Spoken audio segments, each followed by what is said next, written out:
Okay, let's unpack this. In an era just saturated with information, uh, sifting through all the facts, the allegations, court documents, it can feel really overwhelming. Yeah, it's a lot, like trying to piece together a puzzle with way too many pieces. Exactly. It's like trying to find a specific needle in a haystack, only the haystack is, made of headlines and legal jargon. Hmm.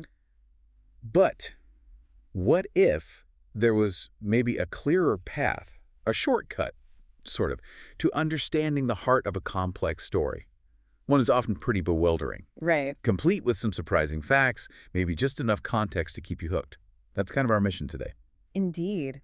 Today, we're taking a deep dive into a really profoundly complicated narrative that has, well, gripped public attention. Hmm. The ongoing story of Cassie Ventura. Right, Cassie Ventura. She's been framed by some as a victim, of severe abuse, while others present her quite differently as an orchestrator, maybe even a calculating figure. Two very different portrayals. Very different. And our sources are pretty extensive. We're looking at sworn testimony, Cassie Ventura's own court disclosures. Okay. And multiple on-record interviews with male escort witnesses. These are from various platforms, places like DJVlad, The Art of Dialogue, Cameron's show. So, quite a mix. A real mix. Plus, mainstream media reporting and, of course, recent civil filings, which add another layer. Our goal here isn't to take sides. Definitely not endorsing any single viewpoint. It's more about extracting the most important sort of nuggets of knowledge from all these sources. Connecting the dots. Yeah, connect the dots and help you, our listener, understand the different, often really conflicting facets of this unfolding legal and public drama. Exactly. We'll be examining the evidence, trying to explore the compelling picture, sometimes contradictory, that emerges about Cassie Ventura's role. So as we dive in, what initially stands out to you when you consider all these multifaceted claims? Well, the first thing is just the sheer volume and the diversity of the source material itself. Right. It really forces us to confront a narrative that isn't black and white at all. It's definitely shades of gray. Makes sense. We have these formal legal documents, right? They carry a certain weight, obviously. But then you also have these raw, very candid interviews, often in less formal settings. Like those platforms you mentioned. Exactly. And they provide a kind of street-level perspective. So the challenge, and really our opportunity today, is to synthesize these very different types of information without, prejudice. Absolutely. It's about understanding the whole mosaic, not just focusing on one tile. Okay, let's start with a key legal milestone. This really brought a lot of this into the public view, didn't it? It really did. It set the stage. What can you tell us about Cassie Ventura's civil lawsuit against Sean Diddy Combs? So the timing and the specifics here are, well, they're fascinating and really foundational for our deep dive today. Okay. Cassie filed her civil lawsuit against Diddy back in 2023. Right. I remember that. Then fast forward to May 14th, 2025. She testified in federal court. And just to clarify for our listeners, that means she's giving evidence in a U.S. government criminal case, not just her private lawsuit. Ah, okay. That's a key distinction. It is. And during that testimony, she publicly disclosed something that had been confidential. She'd settled that earlier civil suit for a really substantial sum. Which one? $20 million. Wow. $20 million. Yeah, and as you can imagine, that figure was reported everywhere. Major media outlets jumped on it. A $20 million settlement, especially when it's disclosed in federal court. Yeah. That definitely gets attention. So what does this massive settlement and the way it came out, what does it signify for understanding Cassie's role in this whole thing? Does it simplify things or make it even murkier? That's a crucial question because a settlement like that, especially that high value, it's never simple. It's a strategic move, really, with multiple potential implications. Okay, like what? Well, for investigators, for legal observers, it signals a certain seriousness to the allegations, right? It's not just some claim pulled out of thin air. Gotcha. It adds weight. It adds weight. Now, from Diddy's side, maybe it's a move to make a problem go away, avoid a long, messy trial, more bad press, maybe even limit criminal exposure by settling the civil side. Right. Damage control. Could be. And for Cassie, well, it's significant financial remuneration, obviously. But perhaps even more powerfully, it sends a strong signal to prosecutors that her claims were taken very seriously, enough for a $20 million payout. So this becomes a material fact. Any claim later on that this was all some orchestrated scheme, well, it has to account for that huge settlement. Right. You have to explain the $20 million. Exactly. Whether it was compensation for genuine harm or maybe some kind of hush money, either way, It undeniably gave Cassie a pivotal role in the federal probe that followed. The one that led to Diddy's indictment. Precisely. It absolutely made her a central figure in that investigation. That distinction between the civil suit and the federal case and the strategy behind that $20 million, that really clarifies its importance. Yep. Okay, so beyond the formal legal stuff, another crucial set of sources we looked at comes from witness interviews. These accounts, some from pretty public figures in the entertainment world, they've painted a consistent picture, though definitely controversial. Tell us more about those. Indeed. So since the civil suit and the federal case blew up publicly, multiple male escorts have come forward. Okay. Some have actually testified in trials under oath. Others have given these really extensive media interviews. Oh, and what are they saying? Well, what's truly striking, especially for this deep dive, is the consistency. Across different channels, DJVlad, The Art of Dialogue, interviews with people like Cameron, all happening between 2024 and mid-2025, they describe a remarkably similar pattern. Which is? They allege they were hired or paid to have sex with Cassie while Diddy watched. Okay, that's explosive in itself. But here's where it gets really interesting, because it sort of challenges that simple victim narrative. Exactly. Right? Many of these witnesses also claim that, in some of their accounts, Cassie herself personally invited them or even selected the men involved. The repeated core claims are pretty direct. Cassie was there, Cassie participated, and sometimes Cassie even directed or, approved which guys were involved. And if we connect that to the bigger picture, look, you've got multiple on-the-record, first-hand accounts. Right. Even if some were delivered in, let's say, less formal, maybe tabloid-style venues, the sheer number creates a discernible pattern. Repetition matters. It really does. When interviews across different platforms, different dates, all describe nearly identical sequences, that repetition strengthens the inference that maybe the events happened as described. And suggests Cassie was maybe more involved. It strongly suggests she was, at the very least, more than just a passive participant. There was one witness, Sheree Hayes, known in some circles as the Punisher. Okay. He actually stated publicly after testifying, and I'm quoting him here, "I would apologize. I had no idea, no indication of what she was going through. My involvement kind of furthered her suffering." That's a complex quote. Yeah. It acknowledges his part, but also hints at her struggle. It highlights the complexity, exactly. It doesn't neatly fit one narrative. The consistency is definitely compelling, though. It forces us to look beyond just a simple one-dimensional story. Let's dig into some specifics from those interviews, the ones that suggest a more active role for Cassie, maybe even coordinating things. Okay. What did witnesses on DJVlad or The Art of Dialogue specifically describe that points towards that? Well, some witnesses claimed Cassie was actually the one who made the initial introductions. Really? Bringing them into Diddy's circle? That's what they allege. Or that she called them directly to specific locations, apartments, hotel rooms, wherever these freak-offs, as the media start calling them. Right, that term keeps popping up. Wherever they took place. That kind of language directly implies she was acting as maybe a gatekeeper or at least a coordinator for these events. Not just someone who happened to be there. Not according to these accounts. And furthermore, at least one witness described repeated encounters spanning several years. Years. Wow. Which implies an organized, ongoing pattern, not just isolated, spontaneous incidents. Right, and that's just a couple of times. In fact, several interviews mention that these escorts worked for Diddy's circle for years and that Cassie was a recurring active presence at many of these events. It paints a picture of, long-term structured involvement. So when we piece together these accounts, the alleged introductions, selecting locations, this repeated active involvement over years, what does this all mean for that orchestrator or mastermind narrative some people have pushed? Does this build a real case for it? It absolutely strengthens that argument. I mean, this kind of coordination, making introductions, selecting locations, her consistent, repeated involvement, that's precisely the sort of behavior that underpins an orchestrator narrative. It's hard to ignore. It is. When multiple witnesses, apparently independently, describe Cassie playing the same kind of functional role, introducer, selector, active participant, it allows a persuasive case to be constructed, even before you factor in the huge settlement. Right, it makes it harder to argue complete passivity if there's so much alleged agency. Exactly. And speaking of the settlement, How does that $20 million fit back into this? Particularly if we're thinking about potential motives or benefits for Cassie, beyond just being a victim seeking justice. Well, Cassie's $20 million settlement finalized in 23, but revealed publicly in May 25, combined with her becoming so central to the federal prosecution. It provides a potent and, frankly, plausible motive and benefit narrative. How so? Her civil filing, her testimony, they undeniably kicked off significant investigative activity.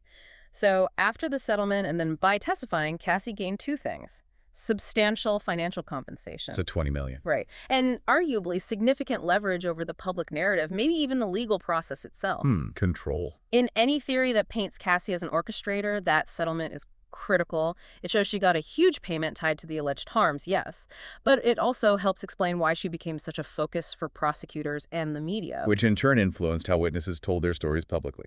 It undeniably shaped the landscape. It created a situation where she had a very clear, very material stake in the outcome and the narrative surrounding it. This is clearly so complex, so many layers, it's really important we look at all angles. Let's pivot slightly to the broader legal outcomes for Diddy and also the important caveats from our sources about Cassie's own legal standing in all this. Right. What do we know about Diddy's legal fate based on these reports? The public record shows a really complex, kind of mixed legal outcome for Diddy. He was convicted on 2 counts, transportation for prostitution. Okay, what does that mean exactly? It specifically refers to moving people across state lines for illicit sexual acts. But it's crucial to distinguish those convictions from the much more serious charges he faced initially. Like trafficking and racketeering. Exactly. Those imply a much larger, organized criminal enterprise, widespread exploitation, and he was notably not convicted of those in that initial federal trial. That's a very important distinction. It is, and we need to be clear. These mixed verdicts, plus the ongoing civil stuff, they do not equal some kind of judicial finding that Cassie was a criminal mastermind. Right. No court decided. No. However, they also don't flatly contradict the pattern we see in the witness statements or even Cassie's own testimony about abuse and orchestrated encounters. It leaves room for interpretation. And just to hammer this home for our listeners, this deep dive is not claiming Cassie has been criminally charged or convicted as a mastermind. Absolutely not. Our sources showed no authoritative report of criminal charges against her in that capacity as like the leader of a trafficking enterprise. Correct. That's not what the record shows. But that brings us back to the credibility of some of these witness statements we've discussed, especially given where they were made. What are the caveats we need to keep in mind? That's an essential point, and it raises a critical question about interpretation, doesn't it? Many of the witness accounts we've talked about were given in entertainment interviews. DJVlad, The Art of Dialogue, Cameron clips, places like that. Right. Not exactly a courtroom. Not at all. And in those environments, let's be frank, there are often built-in incentives for publicity, for sensationalizing, for grabbing attention. Sure, clicks and views matter. They do. So issues of credibility, potential motives for maybe exaggerating or even misrepresenting things, they have to be seriously considered, rigorously. Okay. However, and this is a pretty significant however, the remarkable consistency of the core accounts across these different platforms, and maybe even more importantly, over time. Yeah. That does strengthen their collective weight. It's just harder to dismiss a pattern that keeps repeating itself seemingly independently. That's a really important balance to acknowledge the potential for sensationalism, but also recognize the power of consistent testimony, even from unconventional sources. Okay, let's explore the argument that portrays Cassie more as a calculating figure shaping the outcome. This draws on some of the more provocative, more intricate details in our sources. Right. So beyond just the financial settlement, the narrative around Cassie gets even more tangled. It really challenges any simple victim-only portrayal. How so?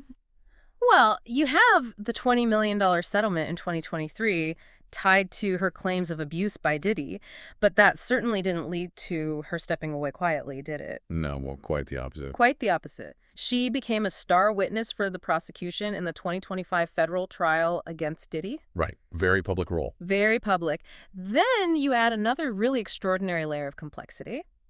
Reports started circulating, and our sources didn't widely dispute them, that Diddy himself had at one point actually hired the personal trainer Cassie later married. Wait, seriously? Her husband used to work for Diddy. That was the recording, yes. So you take all that together, The financial windfall, her continued very active push for Diddy's imprisonment by being a key witness, and then this revelation about her husband's professional link to Diddy. It significantly fuels the argument that she remained right at the center of the story, actively shaping its direction and outcome. Not just as a passive victim, but maybe as a calculated, influential figure. Wow, yeah, that's like something out of movie script, those kinds of connections. Yeah. And we have specific examples, don't we, from the Art of Dialogue interviews that seem to directly challenge that passive victim idea even more, painting a more active role in the events themselves. Absolutely.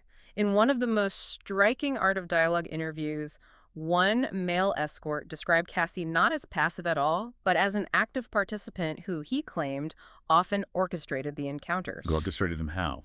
He recalled one specific instance where Cassie apparently spotted him outside somewhere with another woman and later arranged for him to have sex with her, with Cassie. She set it up? According to his account, yes. Right. Which implies she had both the awareness and the initiative to actually set up these meetings. In another, equally provocative account from the same witness, he alleged that even when Cassie heard he was spending time with his own girlfriend, she still drew him back into her sexual arrangements with Diddy. Now, these statements are obviously controversial, they're hotly contested, but they contribute significantly to the argument made by several escorts that Cassie was, far from innocent in these freak-offs and sometimes played the role of coordinator, or, as some put it very bluntly, the mastermind. These aren't just claims she was there, these are claims she was directing things. That's the implication, yes. Claims of direction, not just participation. And then, this past July, it's July 2025, there was another startling twist, wasn't there? Something new entered the public record. Yes, exactly. Very recently, a civil lawsuit was filed by another male escort, Clayton Howard, and significantly, it names both Cassie Ventura and Sean Diddy Combs as defendants. Okay, so this one targets Cassie directly. Directly. In the complaint, Howard alleges that during their repeated freak-off encounters, starting way back, maybe as early as 2009, Wow, okay. Cassie not only coerced him into unprotected sex, but also, and this is a direct quote from the allegation, gave him a sexually transmitted disease. Whoa. It's identified in the court filings as herpes. Okay. The suit goes further. It claims she subsequently became pregnant and aborted the pregnancy without telling him, all while continuing sexual contact with him. That's incredibly serious. Extremely serious allegations. Howard's complaint is seeking compensation for physical injuries, emotional distress, medical bills, lost wages, the whole gamut. So this legal action, naming Cassie as a defendant, alleging these severe personal and physical harms, it dramatically changes the landscape again, doesn't it? It absolutely does. It expands the scope of her alleged active involvement and the potential consequences of her actions, placing her in a very different legal light compared to previous narratives. It's potentially a game changer for how some might view her role. Okay, so let's try to connect all these threads, looking at the bigger picture. What really emerges from this deep dive is just this narrative with an extraordinary number of moving parts, competing truths. On one hand, you've got these multiple on-record escort interviews describing pretty consistent operational facts. Cassie's alleged active participation, her supposed role introducing or picking men, these recurring events over years. Right, the pattern. Yeah, the pattern. And you couple that with her huge $20 million civil settlement, her pivotal role in kicking off further investigations, and the prosecution. It forms a pretty substantial basis for that argument, that she was a central organizer, maybe even, like you said, a calculating figure. Absolutely. That's one side of the coin. And then on the other hand, we absolutely have to weigh Cassie's own compelling testimony about repeated abuse and these orchestrated encounters. Testimony that led to that settlement. Exactly. Testimony that led to the settlement and put her right at the forefront of the federal case against Diddy. We also have to acknowledge, as our sources indicate, she hasn't faced criminal charges as a mastermind. Right. Still no criminal charges for her in that role. Correct. And as we discuss, some witness statements do come from those entertainment interviews where, motives for publicity might exist. But the consistency is still there. But the consistency across them remains notable. It's just a truly compelling, deeply complex, multifaceted picture. The lines between victim, participant, and maybe alleged orchestrator are just constantly being blurred and redrawn as new information comes out. It certainly is a lot to process, and it raises a really important question for you, our listener. Given all these varied accounts, these legal outcomes, The detailed allegations of orchestration, the massive civil settlement, her central role in the prosecution, that counter-narrative of victimhood, and now this new civil suit, directly implicating her in serious personal harm. How do you weigh the different aspects of Cassie Ventura's evolving role in this whole unfolding story? It's a tough question. It is. And what does this entire saga maybe reveal about the nature of celebrity, about power dynamics, about justice in the public eye? Especially when information pours in from so many different sources, often conflicting, often with their own agendas. Yeah. It's really a stark reminder, isn't it? That even in narratives that seem straightforward on the surface, there's almost always more going on underneath. A profound thought, indeed. It's definitely a story that challenges us all to look way beyond the initial headlines and really consider the full spectrum of human behavior, legal strategy, everything. Something to chew on, for Yeah. sure. Thank you for joining us on this deep dive. Until next time.